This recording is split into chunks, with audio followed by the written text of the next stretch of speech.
Un saludo muy cordial, mis queridos hermanos y hermanas. Qué bueno verles aquí de nuevo para nuestra sesión del jueves en la noche. Ya se está acabando la semana, parece mentira, ¿verdad?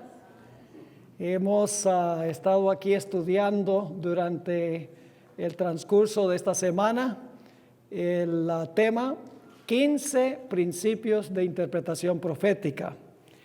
Y esta noche queremos estudiar un tema que encontramos en el manual en la página 294. Solo está el título en la página 294, pero el material comienza en la página 295.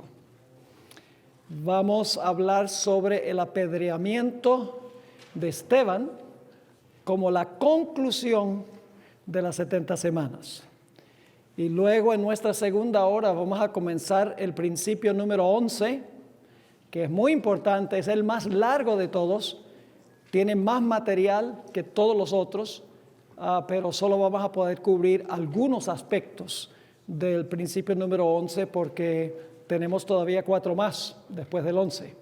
Y solamente nos quedan las 2 sesiones esta noche, 2 de mañana y el sábado 4. Y ya terminamos. Así que vamos a inclinar nuestros rostros y vamos a elevar una oración al Señor antes de comenzar nuestro estudio. Padre Celestial, venimos ante ti con gozo en nuestros corazones porque podemos venir aquí con plena libertad para abrir las páginas de tu santo libro. Pedimos, Señor, la compañía de tu Espíritu Santo por medio del ministerio de los ángeles. Ilumina nuestras mentes, abre nuestros corazones y capacítanos para compartir las maravillosas enseñanzas de tu palabra. Gracias te damos por responder esta oración, pues te lo suplicamos en el nombre precioso de Cristo nuestro Salvador. Amén. Vamos a empezar en la parte superior de la página número 295. Es el último tema del tomo 1 del manual que hemos estado usando. Y voy a seguir más o menos de cerca. Las páginas que tenemos aquí no son demasiadas páginas, son solamente 6 páginas y un poquito. Debemos poder cubrirlo bien en el tiempo que disponemos en esta primera hora esta noche. Vamos a comenzar formulando una pregunta. ¿Cuándo se cerró la puerta de la gracia para la nación judía como nación o como teocracia? Los adventistas del séptimo día siempre hemos dicho que la puerta de la gracia se cerró para la nación judía en el año 34 de la era cristiana con el apedreamiento del primer mártir cristiano cuyo nombre era Esteban. Algunas personas, sin embargo, dicen, ¿cómo podemos decir que la puerta de la gracia se cerró para la nación judía con el apedreamiento de Esteban en el año 34?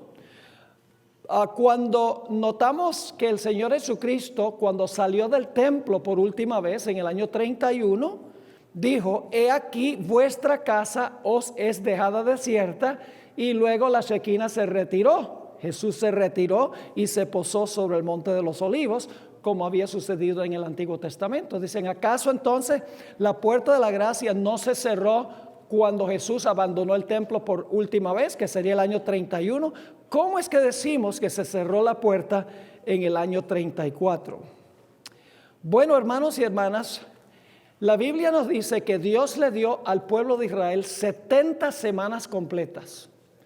En la profecía de Daniel 9 dice, 70 semanas están determinadas sobre tu pueblo y tu ciudad, le dijo a Daniel.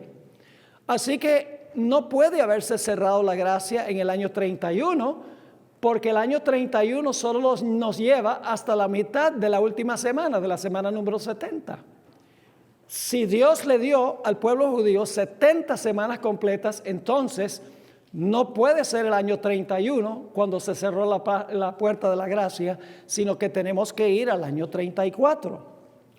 Ahora, más que una vez, durante su ministerio, Jesús dijo que no había sido enviado sino a las ovejas extraviadas de la casa de Israel.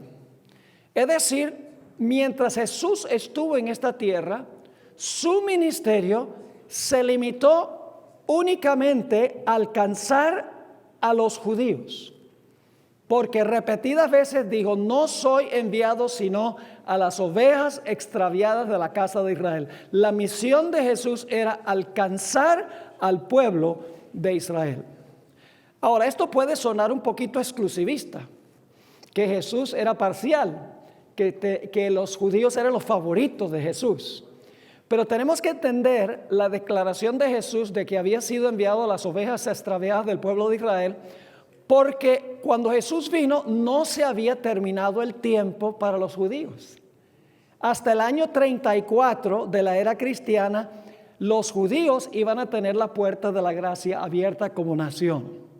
Así que cuando Jesús dice, yo soy enviado a las ovejas extraviadas de Israel, Él está diciendo, esta última semana, la semana número 70, yo tengo que alcanzar a Israel porque su puerta de gracia no se cierra sino hasta el año 34. Por eso Jesús se enfocó en los judíos, porque la semana número 70 concluía en el año 34 con el rechazo de Jesús en el martirio de Esteban.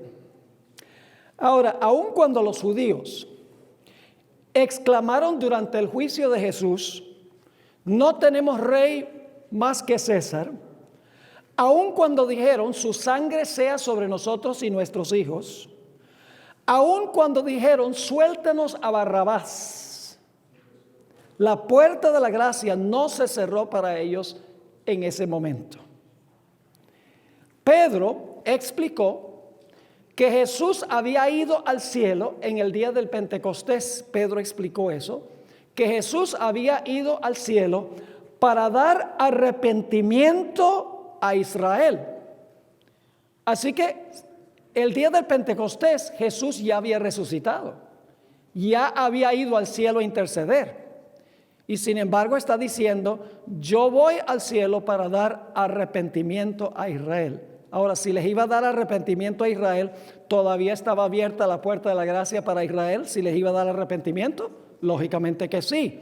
Y ese versículo ustedes lo encuentran en Hechos, el capítulo 5 y el versículo 31. La puerta estaba abierta todavía 50 días después de la resurrección del Señor Jesucristo. Ahora, es significativo que los primeros 7 capítulos del libro de Hechos de los Apóstoles, el evangelio se predicó solo a los judíos. Quiero que recuerden ese detalle. Los primeros 7 capítulos del libro Hechos de los Apóstoles, no el de la hermana White, sino el libro bíblico de Hechos de los Apóstoles, todos los eventos que se describen ahí son para alcanzar a los judíos. Capítulo 1, 2, 3, 4, 5, 6 y luego el 7 también porque habla del apedreamiento de Esteban. No fue sino hasta el capítulo 10, después del apedreamiento de Esteban, que el evangelio fue predicado a los gentiles. Esto indica que la puerta de la misericordia, escuchen bien, la puerta de la misericordia estaba abierta a la nación judía aún después de la ascensión de Jesús. Porque en los primeros 7 capítulos se está tratando de alcanzar a los judíos. El evangelio no va a los gentiles en los primeros 7 capítulos. Ahora, en Mateo 23 y el versículo 32 al 38, el Señor Jesucristo estaba pronunciando los ayes sobre los escribas y fariseos. Y en esos ayes, en los versículos 34 al 36, encontramos unas palabras muy interesantes de Jesús. Jesús estaba por morir, solamente faltaban 2 o 3 días para la muerte de Jesús cuando Él hizo esta declaración de Mateo 23, 32 al 38. Y solo vamos a leer los versículos 34 al 36. Dice allí Jesús, por tanto, he aquí, yo os envío Ahora escuchen 3 clases de personas. Yo os envío ¿qué? Profetas, ¿qué más? Sabios, ¿y qué más? Escribas. ¿Iba a mandar Jesús después de su muerte profetas, sabios y escribas al pueblo de Israel? ¿Cómo no? Fíjense el tiempo de los verbos. Dice, a unos mataréis. Futuro, ¿verdad que sí? ¿Y qué? Crucificaréis. Y a otros azotaréis en vuestras sinagogas y perseguiréis de ciudad en ciudad. ¿Están captando lo que está diciendo? Aún después de su muerte, Cristo iba a mandarle al pueblo judío profetas, sabios y escribas. ¿Cómo no? ¿Y qué iban a hacer con ellos? Los iban a matar, los iban a crucificar, los iban a azotar y los iban a perseguir de ciudad en ciudad. Y entonces es que se pronuncia la sentencia final contra la nación de Israel. Dice en el versículo 35, para que venga sobre vosotros toda la sangre justa que se ha derramado sobre la tierra, desde la sangre de Abel, el justo, hasta la sangre de Zacarías, hijo de Berequías, a quien matasteis entre el templo y el altar. De cierto os digo que todo esto vendrá sobre esta generación. ¿La puerta de la gracia iba a quedar abierta aún después de la muerte de Jesús? Sí, dice aquí que Jesús iba a mandar profetas, sabios, escribas, y algunos iban a matar, otros a crucificar, otros a azotar en las sinagogas, otros a perseguir. Y entonces Jesús dice, después que ellos han dado su testimonio, entonces, dice él, va a venir la sangre de todos los tiempos sobre el pueblo por haber hecho eso. No perdamos de vista, estamos al pie de la página 295, no perdamos de vista el punto central de estos versículos que acabamos de leer. Aun cuando Jesús habló estas palabras unos 3 días antes de su crucifixión, prometió después de su muerte enviarle a Israel como nación profetas, sabios y escribas. ¿Quiénes fueron esos profetas, sabios y escribas? Jesús mismo nos ayudó a entender quiénes iban a ser esos que iba a enviar. Según él, algunos serían muertos, otros azotados en las sinagogas y otros perseguidos de ciudad en ciudad. En Hechos 5, 40 y 41, nos dice que Pedro y Juan fueron azotados en la sinagoga. Saulo de Tarso mató a muchos. Él mismo dijo que había matado a muchos. Y entre los que más notables que mató estaba ¿quién? Esteban. Y también Saulo de Tarso persiguió a los fieles de Dios de ciudad en ciudad, dice en Hechos 8 y el versículo 3 y el capítulo 26 y el versículo 11. ¿Se dan cuenta entonces quiénes eran los que iban a ser muertos, quiénes iban a ser azotados y quiénes iban a ser perseguidos de ciudad en ciudad? Ahora, es interesante también notar que en Hechos 6:3 dice que los diáconos estaban llenos de sabiduría. ¿Recuerda que Jesús dijo que iba a mandar sabios? Pues los dice que los 7 diáconos eran sabios. Y Esteban era uno de los 7 diáconos y él fue muerto. En el sermón que Pedro predicó en el día del Pentecostés fue un sermón profético. Y Pedro también tenía el don de profecía, de profeta, porque fue capaz de leer la mente de Ananías y de Zafira. Tenía el don profético y Pedro fue perseguido.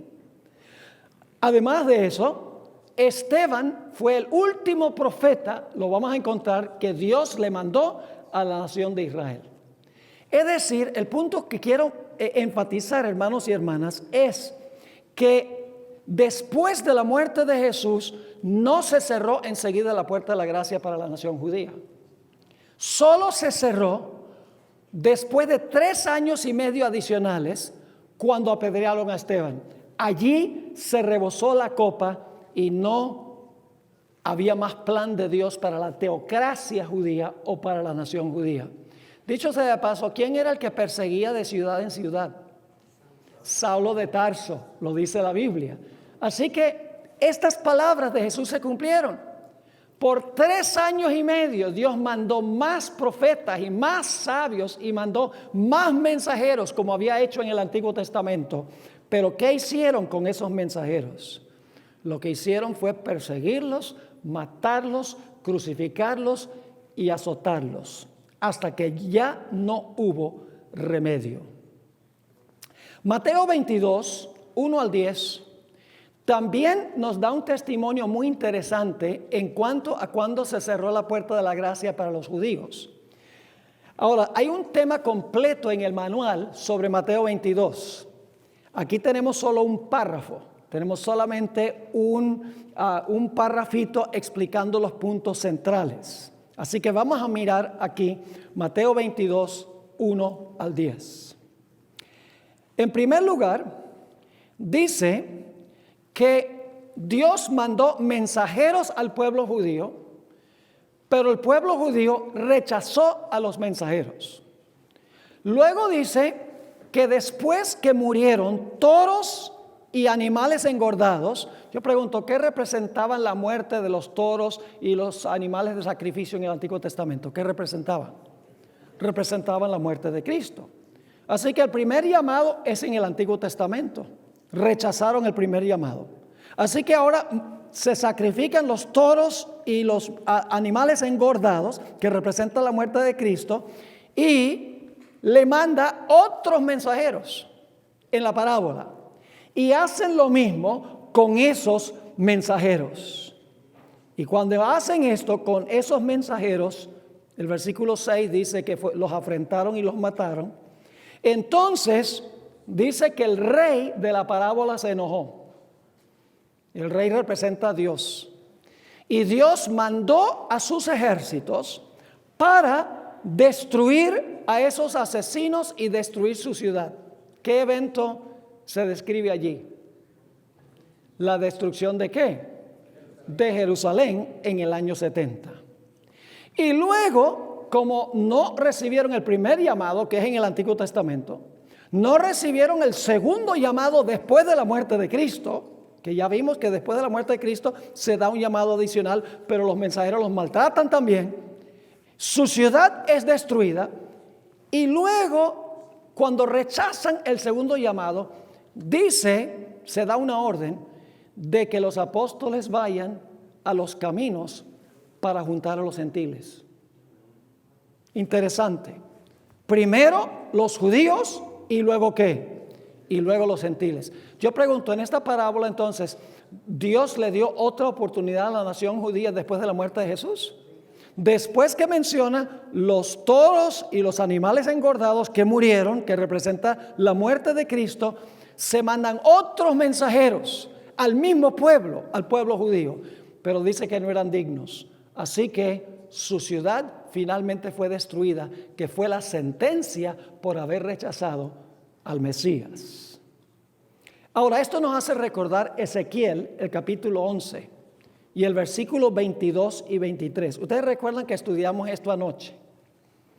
Recuerdan que vino la Shekinah al templo, ¿verdad? La gloria de Dios entró en el templo, en el lugar santísimo, para hacer una obra de juicio, para separar a los que clamaban y gemían de los que eran hipócritas. Cuando concluyó el juicio, ¿qué pasó con la Shekinah? La Shekinah salió del templo, se posó en la puerta oriental del templo y luego fue a posarse ¿dónde?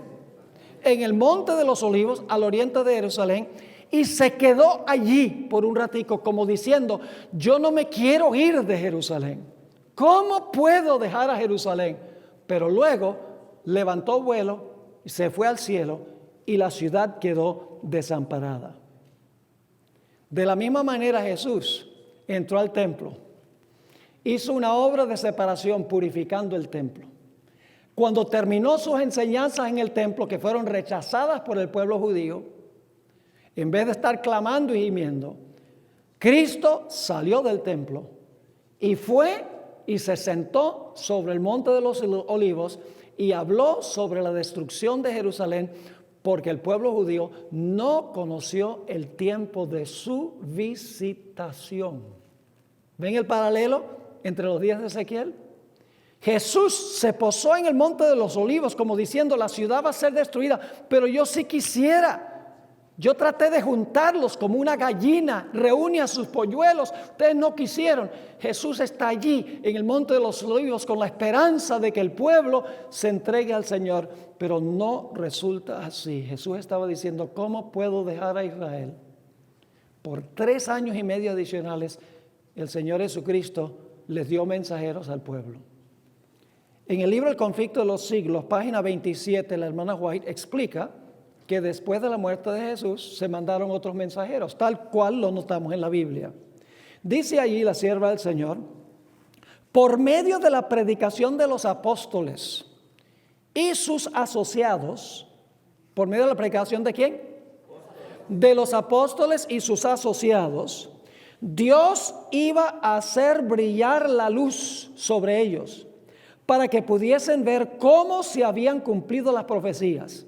No únicamente las que se referían al nacimiento y vida del Salvador, sino también las que anunciaban su muerte y su gloriosa resurrección. Es decir, muchos no habían entendido las profecías. Después de la muerte de Cristo, ahora las profecías se hicieron claras porque se cumplieron en Jesús. Así que Jesús dice: muchos no entendieron, tengo que darles un tiempo de gracia adicional para que puedan entender las profecías y cómo se cumplieron en mí. Sigue diciendo la sierva del Señor: los hijos no fueron condenados por los pecados de sus padres, pero cuando, conociendo ya plenamente la luz que fuera dada a sus padres, rechazaron la luz adicional que a ellos mismos les fuera concedida. Esto es después de la muerte de Jesús. Entonces se hicieron cómplices de las culpas de los padres y colmaron la medida de su iniquidad. ¿Me están entendiendo lo que estamos estudiando? Vamos poco a poco para estar seguros de que entendemos, porque los adventistas siempre han dicho que el apedreamiento de Esteban termina las 70 semanas. Y la gente dice: ¿y por qué? ¿Qué evidencia tienen ustedes que las 70 semanas terminan con el apedreamiento de Esteban? Ahora, eso nos lleva al próximo párrafo en la parte superior de la página 297. Muchos han quedado perplejos porque la profecía de Daniel 9, la de las 70 semanas, no parece darnos un evento para la terminación de las 70 semanas. Yo pregunto, ¿la Biblia nos da un evento para el comienzo de la semana número 70? Sí, el Mesías iba a ser ¿qué? Ungido. Nos da un punto de comienzo, un evento de comienzo.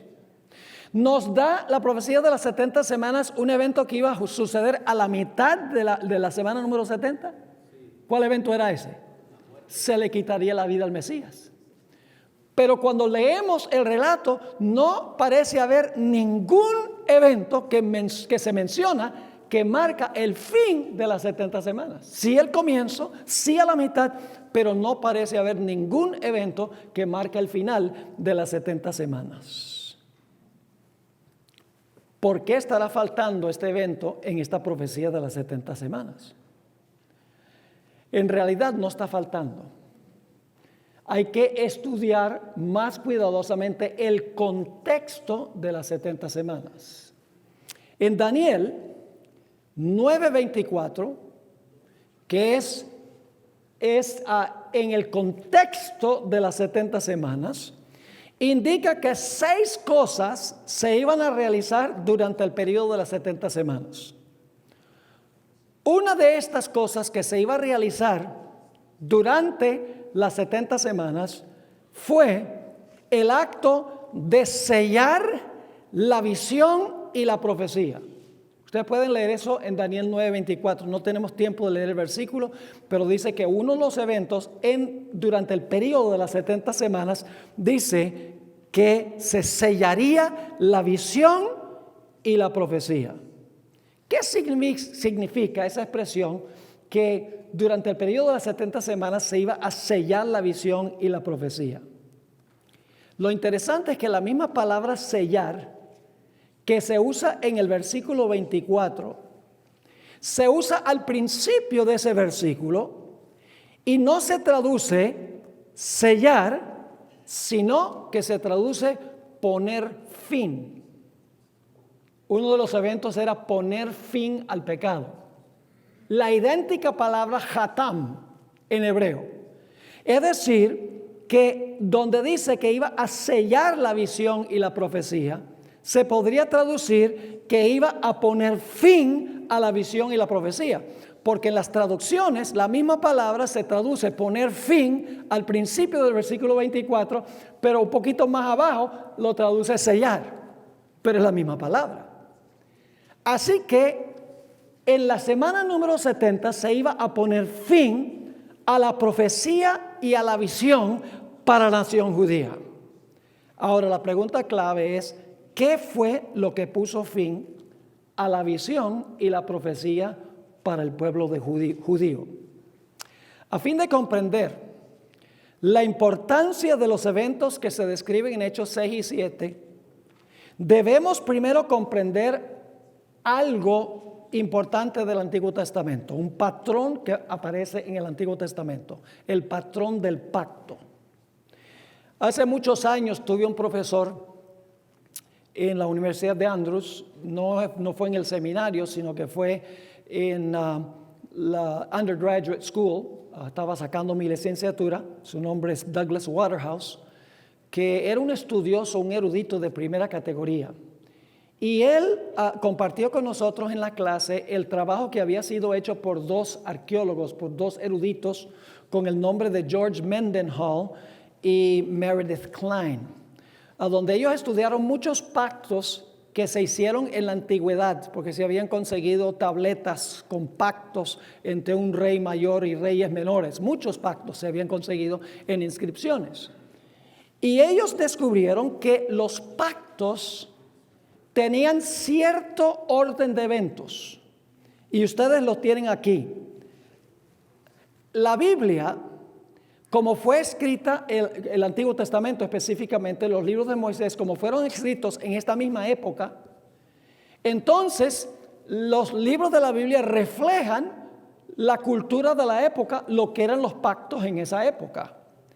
En Josué 24 tenemos un ejemplo de uno de esos pactos, y hay muchos otros ejemplos en el Antiguo Testamento, pero voy a usar el de Josué 24, que es cuando el pueblo de Israel está a punto de entrar a la tierra prometida. En el capítulo 24, versículos 1 y 2, la primera parte, encontramos el preámbulo, y ustedes pueden en su tiempo libre buscar todas estas características. Está el preámbulo o la introducción al pacto.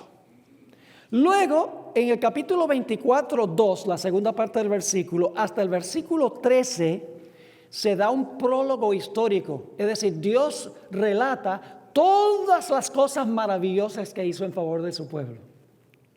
Luego, en el capítulo 24 y el versículo 15, la segunda parte, allí da las estipulaciones del pacto o las condiciones del pacto. Luego, en el capítulo 24, 16 al 20, Dios da las bendiciones y maldiciones del pacto.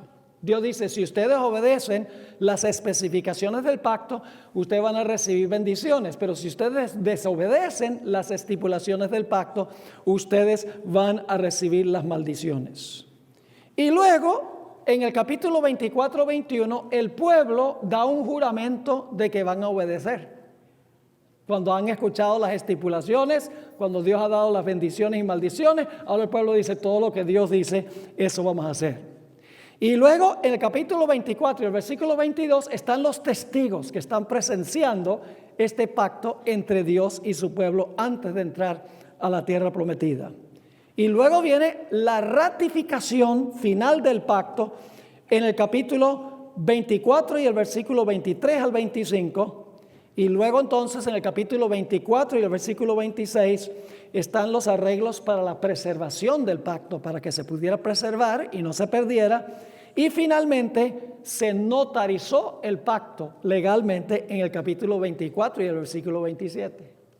Esa es la fórmula del pacto. Los pactos de la misma época cuando Dios hizo su pacto con el pueblo de Israel cuando iban a entrar en la tierra prometida. Lamentablemente, el pueblo desobedeció las estipulaciones del pacto. Le fue infiel a Dios, aun cuando Dios se casó con ellos. Dice en Jeremías 31, el pacto era un pacto matrimonial, espiritualmente hablando. Dios se casó con Israel en el monte Sinaí. Lo dice Jeremías 31, 31 al 34.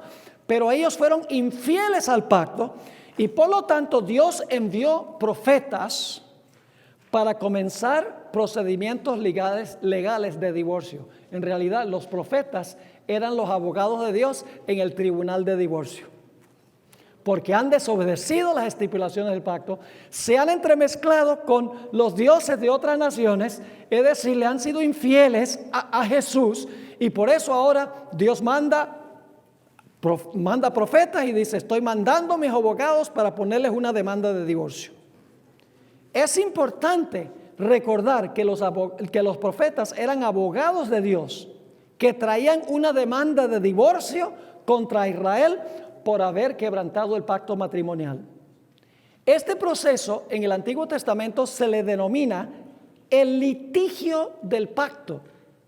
Es la palabra hebrea rib, que se traduce generalmente pleito o altercado.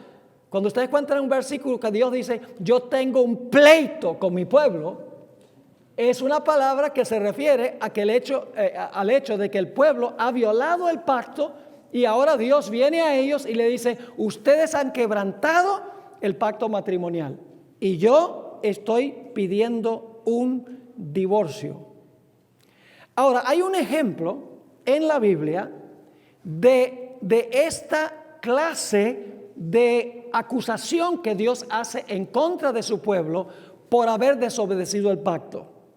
En realidad hay varios ejemplos, pero el que vamos a mirar es Miqueas, el capítulo 6. Y ustedes tienen aquí la lista de eventos relacionados con el envío de un profeta, donde Dios le dice a su pueblo: ustedes me han sido infieles, han escogido otros amantes, así que yo quiero un divorcio.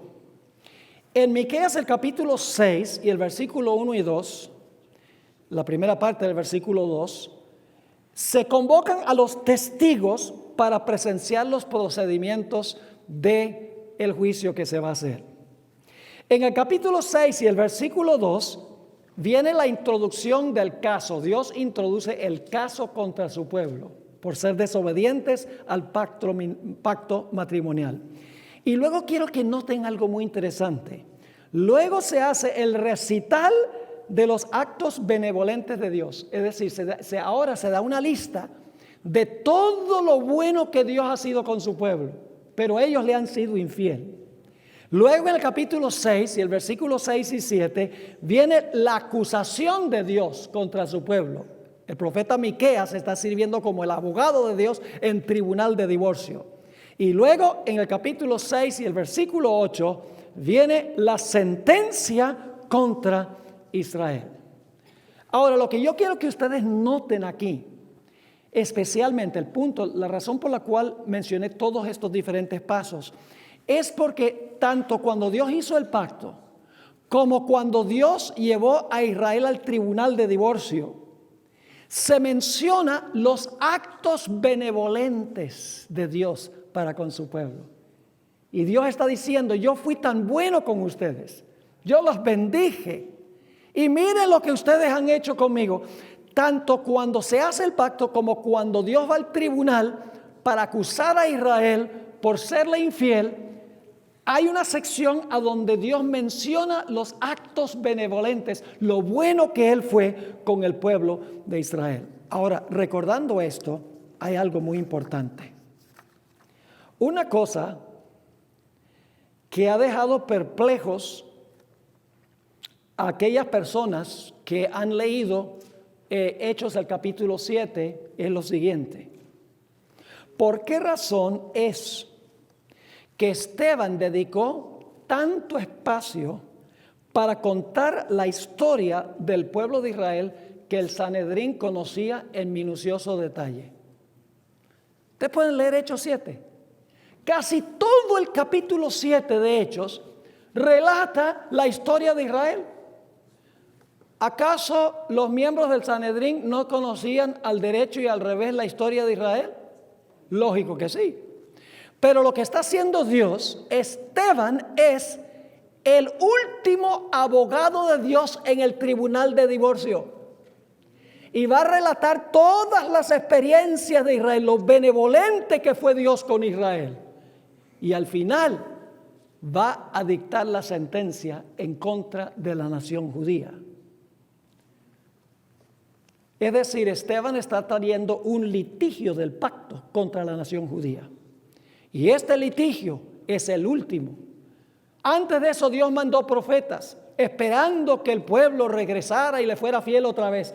Pero en el caso de Esteban, cuando él relata los actos benevolentes de Dios, cómo Dios dirigió la historia de Israel, Esteban dice, yo soy el último abogado y ahora Dios está pidiendo un divorcio definitivo. Y ahora vamos a ver cuáles son las evidencias. Hay un paralelo impresionante entre el juicio y la condena de Jesús y el juicio y la condena de Esteban. El pueblo judío hizo lo mismo cuando condenó a Esteban que cuando condenó a Jesús. Quiere decir que los dos eventos están conectados. ¿Cuáles son las similitudes?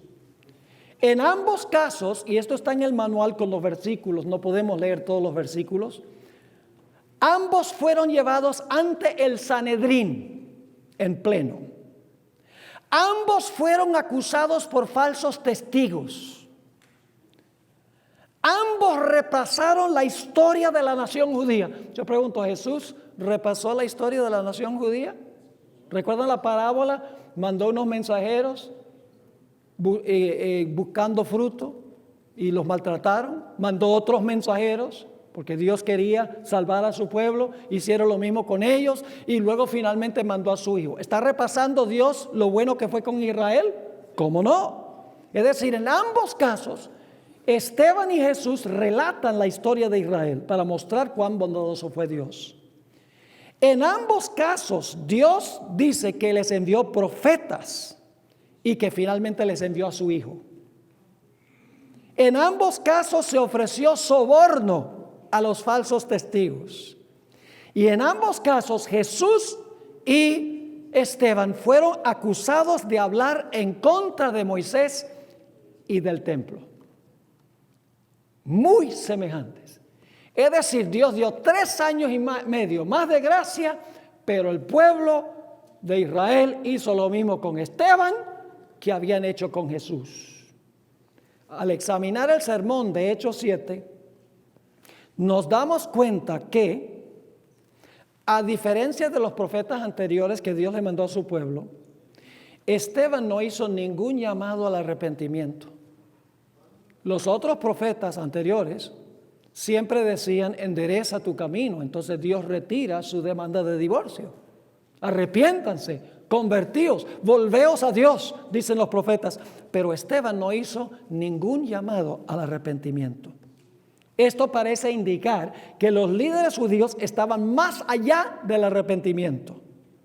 Habían tomado una decisión final e irrevocable de rechazar al Mesías.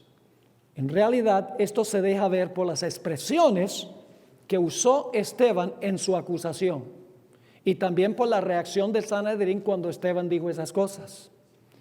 ¿Qué dijo Esteban al Sanedrín reunido?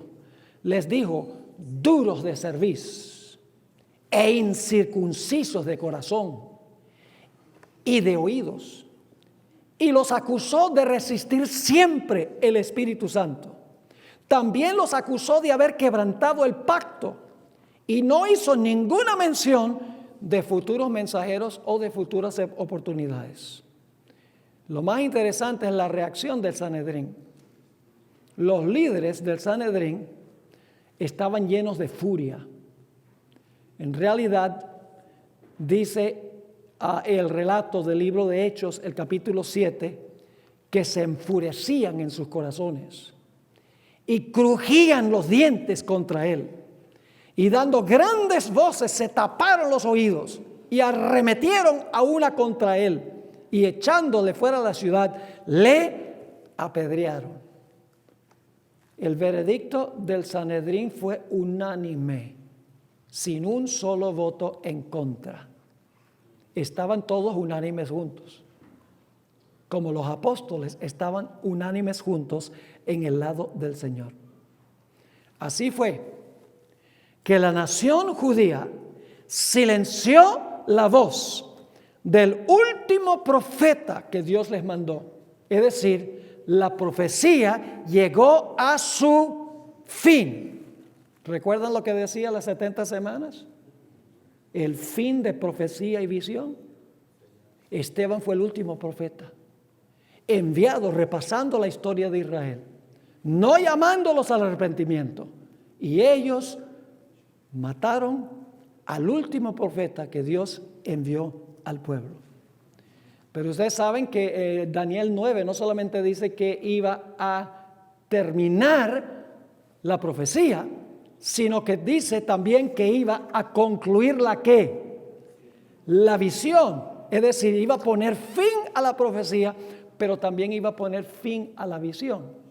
Yo pregunto, ¿será que eso sucedió con Esteban? Sí.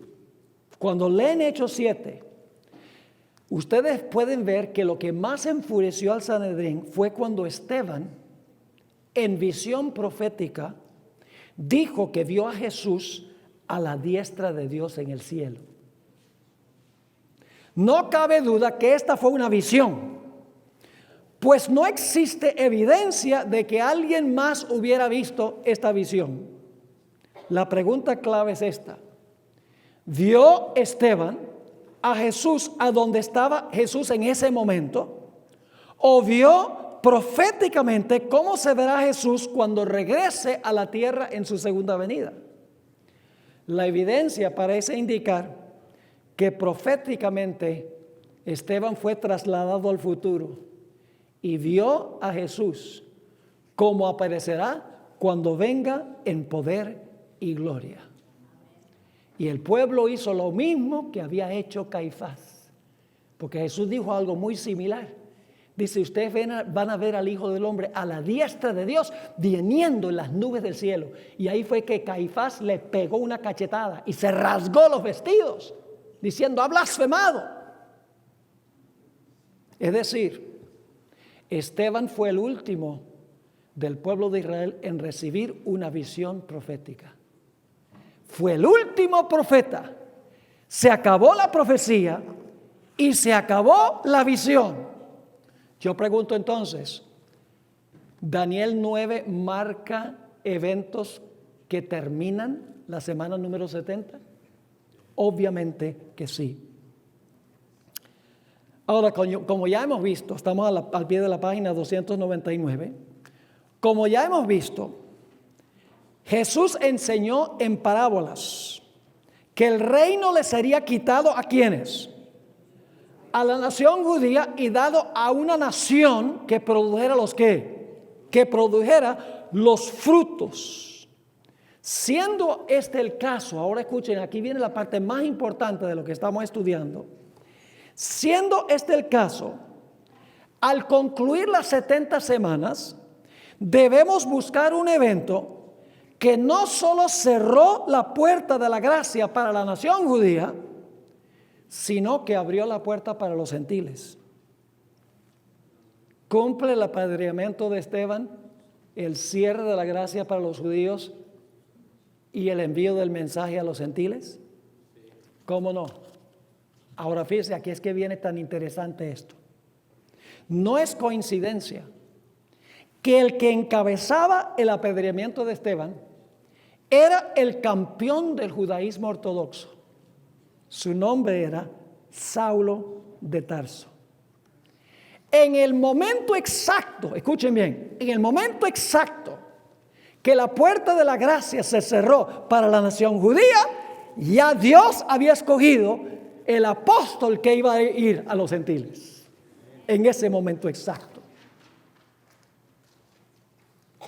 El mismo Saulo de Tarso lo dijo. Declaró en la parte superior de la página 300, Y cuando se derramaba la sangre de Esteban, tu testigo, yo mismo también estaba presente y consentí en su muerte y guardaba las ropas de los que le mataban. Pero ahora escuchen, después de ese evento dice, pero me dijo, ve, porque yo te enviaré lejos a los gentiles.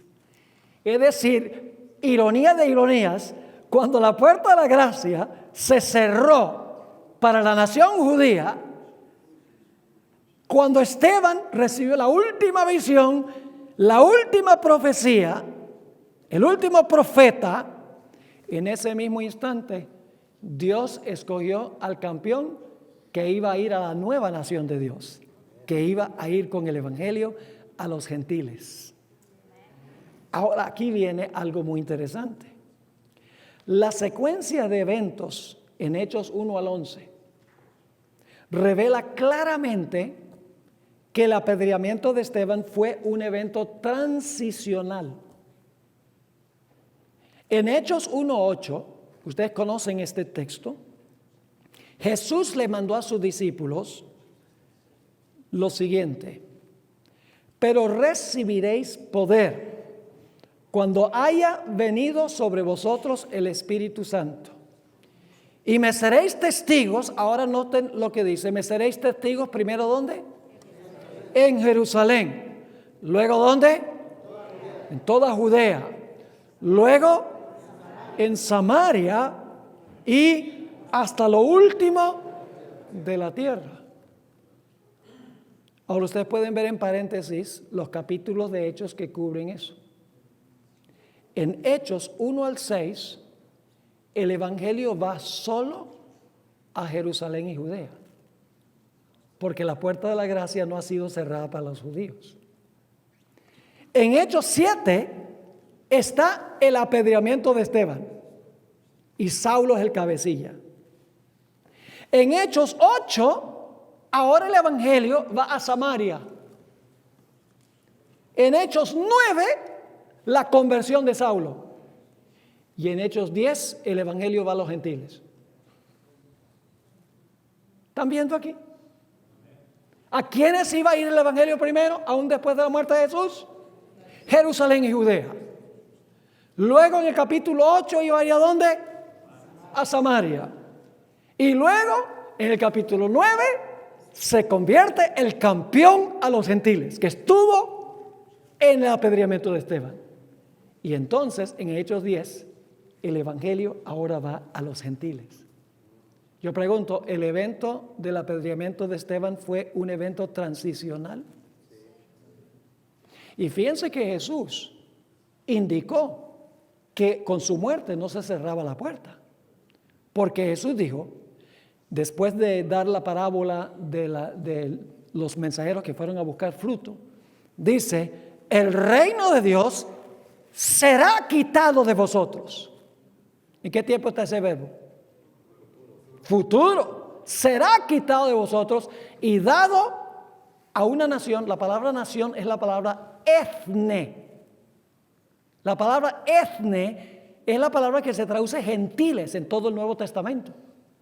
Es decir, el reino de Dios es quitado de ustedes, la nación judía, de la teocracia judía, y es dado a los gentiles. Ahora, todavía falta una o dos cosas por decir aquí. El comienzo oficial del ministerio de Pablo se describe en Hechos 13:1. Porque el capítulo 10 y el capítulo 11 y el capítulo 12 tiene que ver con los eventos de Cornelio, Pedro predicándole a Cornelio. ¿Recuerdan? Que gentiles que vinieron, la visión de la sábana que descendió del cielo con animales inmundos que la gente usa para justificar que ahora podemos comer chancho y podemos comer ostras y todas esas cosas, ¿no? El comienzo oficial del ministerio de Pablo se describe en Hechos 13:1, a donde el apóstol y Bernabé fueron ordenados al ministerio. En la ordenación de Pablo, ahí empieza oficialmente su ministerio. Ahora fíjense la secuencia. Pablo y Bernabé luego viajaron a Antioquía, de Pisidia, a donde Pablo predicó un largo sermón a los judíos en la sinagoga. Ustedes pueden leer, todos los textos están aquí. Si tomáramos tiempo de leer todos estos textos, hermanos, yo tendría que estar aquí 6 meses. Pero ustedes tienen un buen hombre aquí, así que no me necesitan a mí. Ahora escuchen. Después después que Pablo predicó su sermón, los gentiles le pidieron a Pablo que predicara el siguiente sábado. Y el próximo sábado se reunió toda la ciudad en la sinagoga para escuchar la palabra de Dios. Esto provocó la envidia de los judíos, porque estaba pasando en una sinagoga judía. Y los judíos contradijeron y blasfemaron lo que estaba diciendo Pablo y lo que estaba diciendo Bernabé. Esto llevó a Pablo a decir las siguientes significativas palabras a los judíos que se le oponían, muy parecidas a las palabras que habló Jesús. Dice en Hechos 13, 46 y 47, entonces Pablo y Bernabé, hablando con denuedo, dijeron: a vosotros, a la verdad era necesario que se os hablase primero la palabra de Dios. ¿A quiénes se refiere cuando dice el evangelio debía ir a ustedes primero? A la teocracia judía. No soy enviado sino a las ovejas extraviadas de la casa de Israel. Así que Pablo dice, el evangelio era para predicarlo a ustedes primero, hasta que se apedreó a Esteban.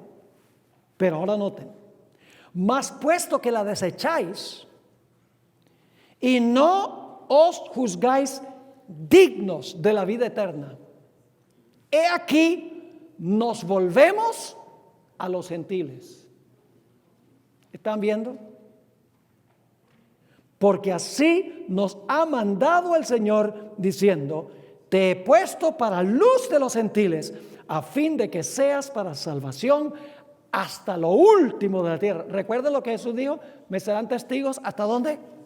Hasta lo último de la tierra. Y Pablo está diciendo, el evangelio iba a ir a la nación judía primero, pero ahora nos volcamos a los gentiles, y dice hasta lo último de la tierra. Yo pregunto entonces, ¿el apedreamiento de Esteban marca claramente en la Biblia el fin de las 70 semanas? Absolutamente, sin duda alguna, todas las características lo indican así. El plan de Dios ha concluido para la teocracia judía.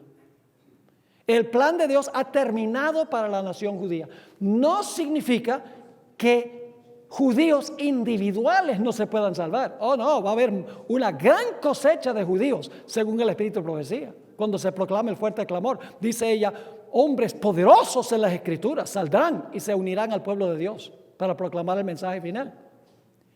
Pero la nación judía, como nación, como teocracia, Dios terminó su plan con ellos. Y ahora, el pueblo de Dios es el Israel espiritual. Todos los que se han unido con Cristo Jesús como Salvador y Señor de su vida. Entonces yo les pregunto, ¿qué sucede con los futuristas que están diciendo que las profecías se van a cumplir allá con los judíos literales en el Medio Oriente? Que se va a reconstruir el templo, se van a restablecer los sacrificios. Blasfemia. Los sacrificios representaban a Jesús. Que se va a edificar una imagen bien grandota y todo el mundo va a tener que inclinarse ante la imagen. Y que se le va a colocar un tatuaje a todos los que adoran a la bestia. Yo pregunto, ¿es falsa profecía eso?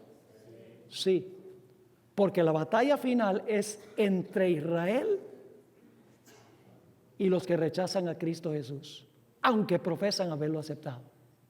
Esa es la naturaleza de la crisis final, mis hermanos y hermanas. Y tiene que ver con la adoración, tiene que ver con la ley de Dios, tiene que ver con el sábado. No es odio nacional de los árabes y los musulmanes contra los judíos.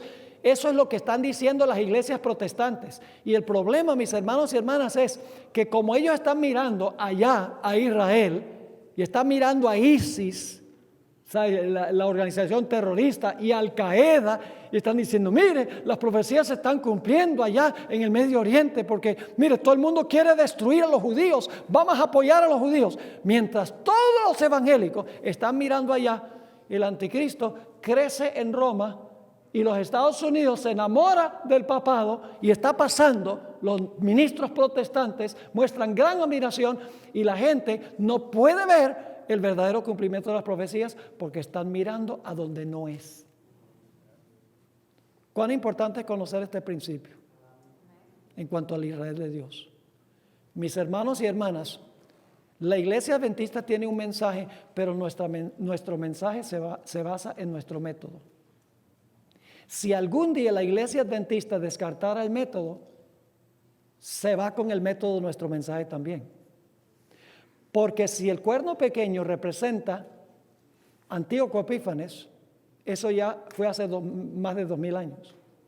Si el cuerno pequeño representa un personaje malévolo que se va a levantar después del rapto de la iglesia, entonces el papado no tuvo nada que ver con el cambio de la ley. El diablo quiere esconder quién fue el poder que cambió la ley de Dios y que habló blasfemias contra el Altísimo y que persiguió a los santos del Altísimo. Quiere esconder que ese sistema va a tener una resurrección, porque su herida mortal será sanada. Es decir, Satanás quiere extraviar los ojos de la gente de todo el mundo al Medio Oriente para que no puedan ver el cumplimiento de las profecías. ¿Y quién les va a contar lo que significan las profecías? ¿Quién les va a contar el verdadero significado de las profecías? Hermanos y hermanas, si no es la iglesia adventista, no hay más. Porque no hay iglesia en el mundo que interprete las profecías como nosotros.